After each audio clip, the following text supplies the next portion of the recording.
আলী আমজাদের ঘড়ি, এটা আমরা সিলেটের ঐতিহ্য, এটা দুনিয়ার সবে জানে। এই আলী আমজাদের ঘড়ি দেখলে কইবে এটা সিলেট। এই যে কিন ব্রিজ, এটা আমরা ঐতিহ্য, এটা দেখলে কইবে এটা সিলেট। এখানে সান্নিঘাটের সিঁড়ি আছে, আমরা মহান শাহজালাল রহমতুল্লাহ আলাইহির স্মৃতির সাথে এই সান্নিঘাট জড়িত, এটা আমরা ঐতিহ্য। আর এই যে সিলেটি ঐতিহ্য কেন্দ্র, এটার নাম দিছি আমরা ঐতিহ্য কেন্দ্র। এখানে আমরা সিলেটের মানুষের প্রাণর দাবি হইল এইটার নাম আমরা ঐতিহ্য চত্বর ঘোষণা করিয়া এটার একটা সংরক্ষিত একটা এলাকা বানাইতাম, সংরক্ষিত এলাকা। এখন সিলেটের বাইরে থাকে বিভিন্ন দেশ থেকে বিভিন্ন অঞ্চল থেকে মানুষ আইব, আইয়া এই ঐতিহ্য চত্বর আইয়া তারা এই নয়নাবিরাম দৃশ্য দেখে তারা অন্তর আনন্দ পাইব, মজা পাইব, তারা সিলেট সম্পর্কে জানতে পারবো। না আমরা তো সকল সিলেটি, আমরা পরিচয় কিটা সিলেটি। আপনি সিলেট জেলার তখন হবিগঞ্জ, তখন সুনামগঞ্জ, তখন মৌলভীবাজার, তখন না আপনি শিলচর, তখন না আপনি খাসাড়, তখন না আপনি ত্রিপুরার ধর্মনগর, তখন না আপনি মণিপুর, আপনি সিলেটি লোক, আপনার মুখর ভাষা সিলেটি, আপনি সিলেটি। আমরা হাবি গোষ্ঠী সিলেটি, আমরা হাবি গোষ্ঠী সিলেটি, আমরা হাবি গোষ্ঠী সিলেটি, আমরা হাবি গোষ্ঠী সিলেটি। সিলেটি ভাষা আছে সিলেট সুনামগঞ্জ, মৌলভীবাজারের সাথে আছে হবিগঞ্জ। সিলেটি ভাষা আছে সিলেট সুনামগঞ্জ, মৌলভীবাজারের লগে আছে হবিগঞ্জ। এই যে আমরা এলাম সবাই হাবি গোষ্ঠী, আমরার ভিতরে কোনো হারফর নাই, ও না সুনামগঞ্জি, ও না হবিগঞ্জি, ও না সিলেটি, আমরা সকল সিলেটি। আমরার ভিতর প্রেম ভালোবাসা, আমরা মাখামাখি করি, আমরা কেউ ঠেলিয়া দেই না। আমরা সকল মিলিয়া 360 আউলিয়ার পুণ্যভূমির মানুষ, আমরা শ্রী চৈতন্যর পুণ্যভূমির মানুষ, আমরা মরমী সাধক হাসন রাজা রাধারমন, শীতালং শাহ সৈয়দ শানুর, আরকুম শাহ আব্দুল করিম, দূরবীন শাহ, কারি আমিরুদ্দিন সাহেব, এই এলাকার মানুষ। আমরা ঐতিহ্যবাহী সিলেটি সংস্কৃতির মানুষ। হ্যাঁ, আমরা সব কিছু, আমরা জগতের চেয়ে ভিন্ন, আমরা ভিতরে মায়া ছাড়া আর কোনটা নাই। হিংসা, বিদ্বেষ, হানাহানি, মারামারি সিলেটি সংস্কৃতির ভিতরে যায় না। এখন যদি দেখেন কিছু ওর, তাহলে বুঝবা আমরা মূল সিলেটি সংস্কৃতি থেকে বিচ্যুত হয়ে গেছি।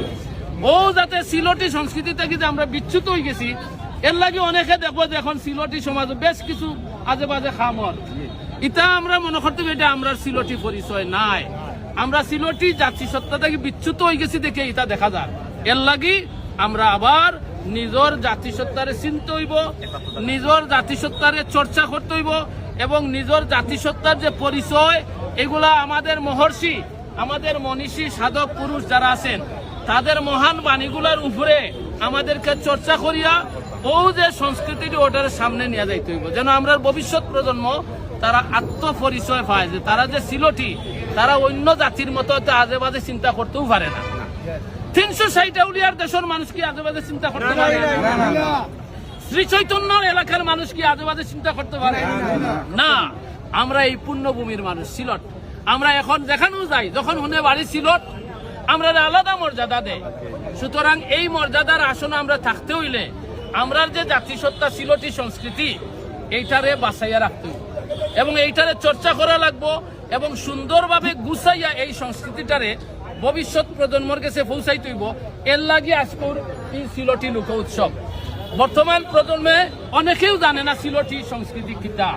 এর লাগি সিলেটি সংস্কৃতিতে বর্তমান প্রজন্মর কাছে তুলিয়া ধরার লাগে, সিনানির লাগে ও আজকের সিলেটি লোক উৎসব 2026। এক সময় হয়তো আমরা থাকতাম নাই, কিন্তু আমরা আশা করি সিলেটি ভাষার লোক উৎসব যুগ যুগ ধরে চলবো। সিলেটিরা নিজের স্বার্থে এটা আগুয়াই আনিবা ইনশাল্লাহ। আর এই যে সিলেটি ঐতিহ্য কেন্দ্র, এটার নাম দিছি আমরা ঐতিহ্য কেন্দ্র। এখানে ঐতিহ্য চত্বর, এই যে আলী আমজাদের ঘড়ি, এটা আমরা সিলেটের ঐতিহ্য, এটা দুনিয়ার সবে জানে। এই আলী আমজাদের ঘড়ি দেখলে কইবে এটা সিলেট। এই যে কিন ব্রিজ, এটা আমরা ঐতিহ্য, এটা দেখলে কইবে এটা সিলেট। এখানে সান্নিঘাটের সিঁড়ি আছে, আমরা মহান শাহজালাল রহমতুল্লাহ আলাইহির স্মৃতির সাথে এই সান্নিঘাট জড়িত, এটা আমরা ঐতিহ্য। তারপরে এখানে সারদা হল, এইটাও যুগ যুগ ধরে এই সারদা হল একটা সেবা দিচ্ছে সংস্কৃতির জায়গায়। তাইলে এই যে সাইটটা ঐতিহ্য, আর এর লগেও সিলেটের এলিট ক্লাস প্রশাসনের উচ্চ স্তরের মানুষদের জন্য কাজের একটা জায়গা সার্কিট হাউস, এই সব মিলিয়া আমরা সিলেটের মানুষের প্রাণর দাবি হইল এইটার নাম আমরা ঐতিহ্য চত্বর ঘোষণা করিয়া এটার একটা সংরক্ষিত একটা এলাকা বানাইতাম, সংরক্ষিত এলাকা। এখন সিলেটের বাইরে থাকে বিভিন্ন দেশ থেকে বিভিন্ন অঞ্চল থেকে মানুষ আইব, আইয়া এই ঐতিহ্য চত্বর আইয়া তারা এই নয়নাবিরাম দৃশ্য দেখে তারা অন্তর আনন্দ পাইব, মজা পাইব, তারা সিলেট সম্পর্কে জানতে পারবো। এর লাগি সরকারের কাছে আমরা দাবি এই ঐতিহ্য চত্বরে সুন্দরভাবে গুছাইয়া সংরক্ষিত করে রাখতে হইব। কেন যে বিভিন্ন জিনিস যে আমরা দেখতেছি, এই যে ট্রাকর সারি সারি ট্রাক এখানে দাঁড় করিয়ে রাখানি হয়, তারপরে সন্ধ্যা হইলে এখানে আমরা বিভিন্ন আজে বাজে আড্ডা দেখি। এই জন্য এটা একটা সংরক্ষিত করিয়া এটা একটা সংরক্ষিত এলাকা হিসাবে ঘোষণা দেওয়ার লাগে আমরা দাবি জানাই। আপনারা ঐক্যমত আছেন এই বিষয়ে?